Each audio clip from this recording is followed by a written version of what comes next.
Untuk meringankan beban masyarakat yang terdampak, pemerintah mengalokasikan tambahan anggaran perlindungan sosial Rp55,21 triliun berupa bantuan tunai yaitu BST, BLT,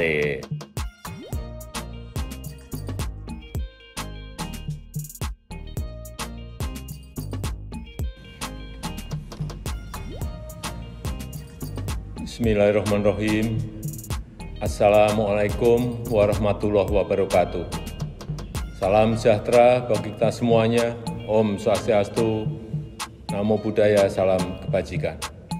Bapak, Ibu, dan saudara-saudara sebangsa dan setanah air, penerapan PPKM darurat yang dimulai tanggal 3 Juli 2021 yang lalu adalah kebijakan yang tidak bisa kita hindari, yang harus diambil pemerintah meskipun itu sangat berat. Ini dilakukan untuk menurunkan penularan COVID-19 dan mengurangi kebutuhan masyarakat untuk pengobatan di rumah sakit, sehingga tidak membuat lumpuhnya rumah sakit lantaran overkapasitas pasien COVID-19, serta agar layanan kesehatan untuk pasien dengan penyakit kritis lainnya tidak terganggu dan terancam nyawanya. Namun, alhamdulillah, kita patut bersyukur setelah dilaksanakan PPKM darurat, terlihat dari data penambahan kasus dan kepenuhan bed rumah sakit mengalami penurunan. Kita selalu memantau, memahami dinamika di lapangan, dan juga mendengar suara-suara masyarakat yang terdampak dari PPKM. Karena itu, jika tren kasus terus mengalami penurunan, maka tanggal 26 Juli 2021 pemerintah akan melakukan pembukaan secara bertahap. Pasar tradisional yang menjual kebutuhan pokok sehari-hari diizinkan dibuka sampai pukul 20 dengan kapasitas pengunjung 50%. Pasar tradisional selain yang menjual kebutuhan pokok sehari-hari diizinkan dibuka sampai dengan pukul 15 dengan kapasitas maksimal 50%. Tentu saja dengan penerapan protokol kesehatan yang ketat yang pengaturannya akan ditetapkan oleh pemerintah daerah. Pedagang kaki lima, toko kelontong, agen atau outlet voucher, pangkas rambut, laundry, pedagang asongan, bengkel kecil, cucian kendaraan, dan usaha kecil lainnya yang sejenis diizinkan buka dengan protokol kesehatan ketat sampai dengan pukul 21 yang pengaturannya teknisnya akan diatur oleh pemerintah daerah.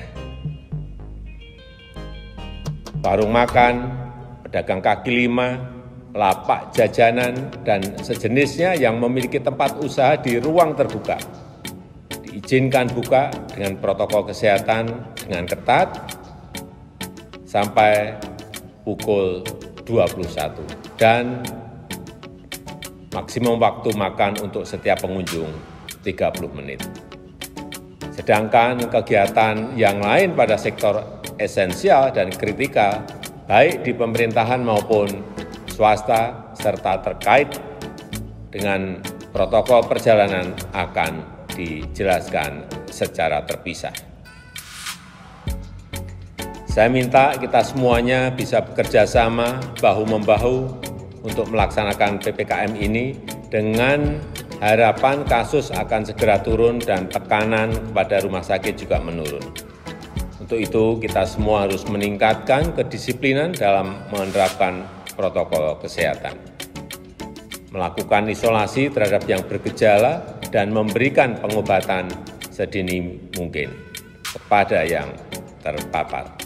Pemerintah akan terus membagikan paket obat gratis untuk OTG dan yang bergejala ringan yang direncanakan sejumlah 2 juta paket obat.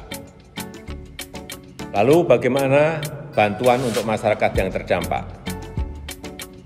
Untuk meringankan beban masyarakat yang terdampak, pemerintah mengalokasikan tambahan anggaran perlindungan sosial Rp55,21 triliun berupa bantuan tunai yaitu BST, BLT Desa, kemudian PKH, juga bantuan sembako, bantuan kuota internet, dan subsidi listrik diteruskan.